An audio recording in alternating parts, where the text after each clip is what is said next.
तो बहुत स्वागत आप सभी का एक बार फिर से खंडवा डिफेंस फैक्ट पर। आज की इस वीडियो में मैं आपसे निवेदन करूंगा कि कहीं से भी वीडियो को स्किप मत करना, क्योंकि हम लोग भारतीय वायुसेना के सामने खड़े सबसे बड़े चैलेंज को लेकर डिस्कस करेंगे। ये वो चैलेंज होगा जो बार बार हमारी सेनाओं के सामने आता है और इसी की वजह से हमारी सेनाओं को कहीं ना कहीं स्ट्रगल करना पड़ता है और साथ ही इन सब चीजों से हमारी सेनाओं का मनोबल भी टूटता है। तो चलिए आगे डिस्कस करते हैं क्या खबर निकल कर आई है।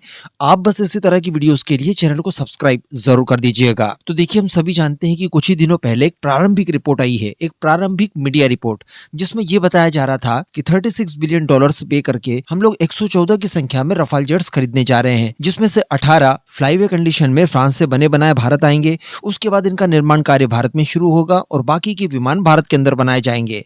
इनमें से 90 होंगे F4 और बाकी के 24 होंगे रफाल F5 स्टैंडर्ड के। एकदम ही शुरुआती रिपोर्ट में यह भी साथ में बताया जा रहा है कि इस वजह से इसका इंडिजिनाइजेशन 30% तक किया जा सकेगा। चूंकि भारत में बनेंगे तो इंडिजिनस कंटेंट इसमें डाला जाएगा। अब मैंने आपको बताया था वीडियो बनाकर कि देखिए, यहाँ पर अगर हम लोग कुछ एडिशनल पे करके इन्हें लोकली मैन्युफैक्चर करा रहे हैं तो निश्चित तौर पर यहाँ पर इंडिजिनाइजेशन का लेवल और परसेंटेज में बढ़ाना चाहिए। हालांकि ये बढ़ भी सकता है, मैंने आपको अनुमान बता ही दिया था, क्योंकि इसके इंजन के भी मैन्युफैक्चर होने के चांसेस भारत में ही दिखाई दे रहे हैं। तो इसका इंडिजिनाइजेशन ऑब्वियसली बढ़ना ही बढ़ना है, क्योंकि ये प्रारंभिक रिपोर्ट है और मीडिया रिपोर्ट है। गवर्नमेंट की तरफ से इसको लेकर कुछ नहीं कहा गया है, इस वजह से हम इसे फाइनल रिपोर्ट नहीं मान सकते। लेकिन दोस्तों, आपको जानकर आश्चर्य होगा कि इसको लेकर ही कई सारे दुष्प्रचार ऑलरेडी शुरू कर दिए गए हैं।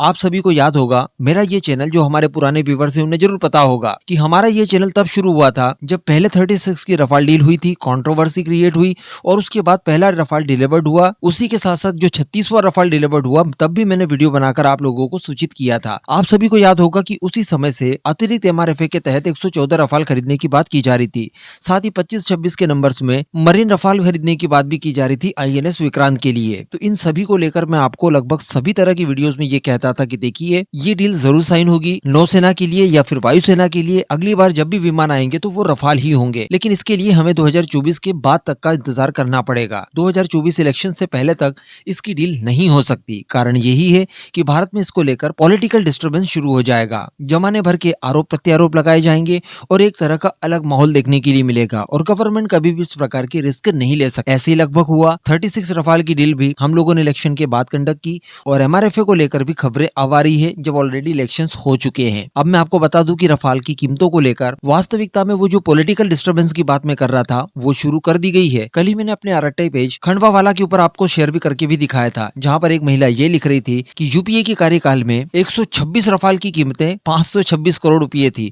और अब देखिए कि 3.25 लाख करोड़ यानी 36 बिलियन डॉलर्स में केवल 114 रफाल आपको दिए जा रहे हैं। कहने का मतलब एक फर्जी नैरेटिव बनाया जा रहा है, क्योंकि मैंने आपको साथ में ये भी बताया था कि जब हम लोगों ने सिंगल इंजन स्वदेशी तेजस की डील की थी 97 के लिए, उसके लिए भी 62,000 करोड़ से ऊपर का पे किया था।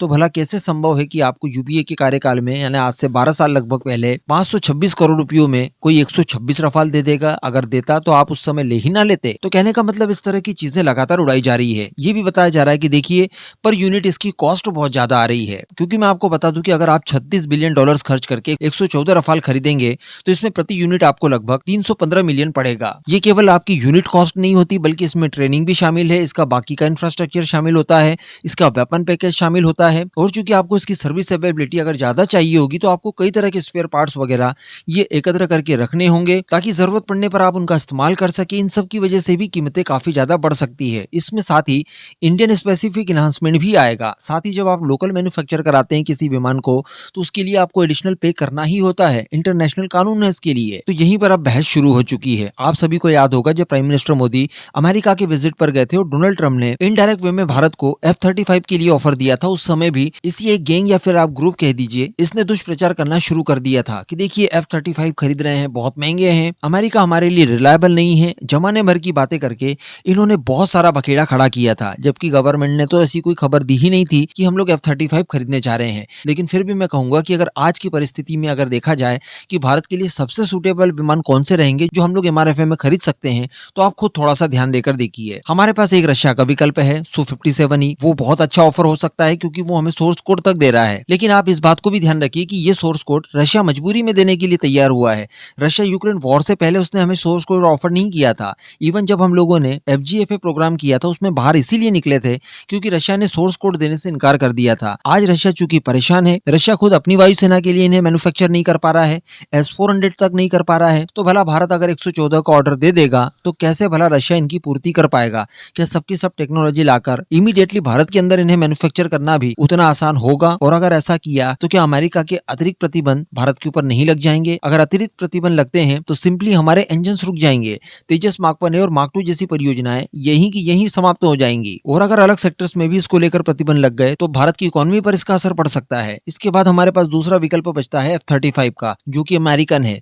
क्या आप वो खरीदना चाहेंगे? बिल्कुल नहीं चाहेंगे, वो तो रफाल से भी महंगे पड़ेंगे और उसकी पूरी लाइफ साइकिल में आपको इतना पे करना होगा जितने में लगभग 2 रफाल आ जाते। इसके बाद तीसरा जो विकल्प हमारे पास होगा वो यूरोफाइटर टाइफून होगा। वो वास्तविकता में रफाल की कैपेबिलिटीज को मैच करता भी है, लेकिन उसमें मल्टीपल देशों का सहयोग है।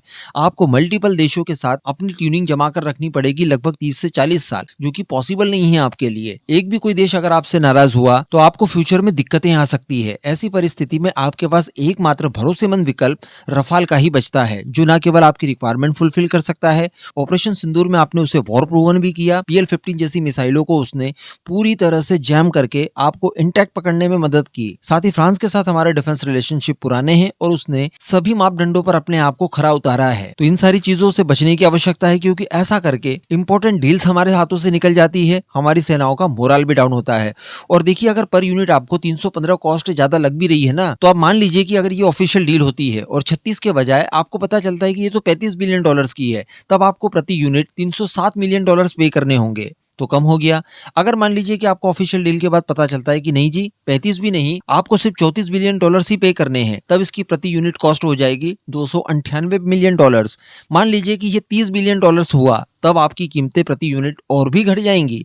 मैं आपको बता दूं कि ये मीडिया रिपोर्ट है, ना कि गवर्नमेंट की तरफ से कुछ बताया गया है। और वैसे भी हम जानते हैं कि फ्रांस का कोई भी इक्विपमेंट बहुत महंगा होता है। अगर हम लोग वर्ष 2011 की बात करें, यानी आज से लगभग 15 साल पहले, उस समय हम लोगों ने मिराज 2000 को अपग्रेड करने के लिए एक पैकेज लिया था फ्रांस से। उसकी वैल्यू कितनी थी? 2.4 बिलियन डॉलर्स। केवल 51 मिराज 2000 को अपग्रेड करना था। उसके लिए 2.4 बिलियन डॉलर्स हम लोगों को खर्च करना पड़ा था। जिस अपग्रेड पैकेज में इंजन नहीं था, केवल एवियोनिक्स के लिए हम लोगों ने इतना पे किया था।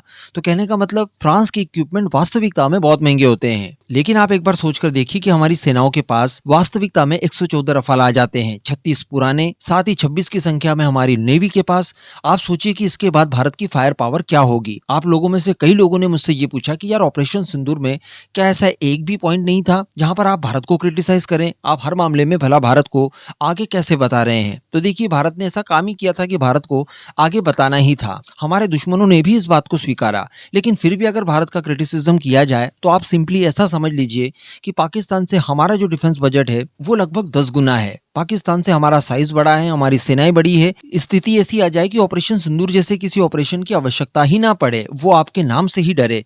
ये डर आप कायम नहीं कर पाए हैं अभी तक, चूंकि यही आपके क्रिटिसिज्म का सबसे बड़ा कारण होना चाहिए। क्योंकि युद्ध लड़ेंगे तब तो आप जीतेंगे ही जीतेंगे, वो दिखाई दे रहा है। लेकिन वो आपसे युद्ध लड़ने की हिम्मत रखता है, ये आपके क्रिटिसिज्म के लिए कारण बन सकता है। और यही क्रिटिसिज्म का कारण यहाँ से समाप्त हो जाएगा जैसे ही 114 रफाल आपके हाथ में आते हैं। आप इस बात की गांठ बांध लीजिए कि चाइना हो या फिर पाकिस्तान हो, दोनों के ऊपर इसका भयंकर इंपैक्ट पड़ेगा। वो सारी चीजें जब हम लोग सुनते हैं कि चाइना के पास लगभग 200 या फिर आने वाले समय में 500 स्टेल्थ जेट होंगे, उसके बाद भला हम क्या करेंगे? तो उसके बाद यही सब कुछ होगा। आपके यही रफाल फाइटर जेट उस समय आपके देश की सुरक्षा करेंगे। इस पूरे मुद्दे पर अब आपका क्या मानना है, नीचे कमेंट करके जरूर बताइएगा।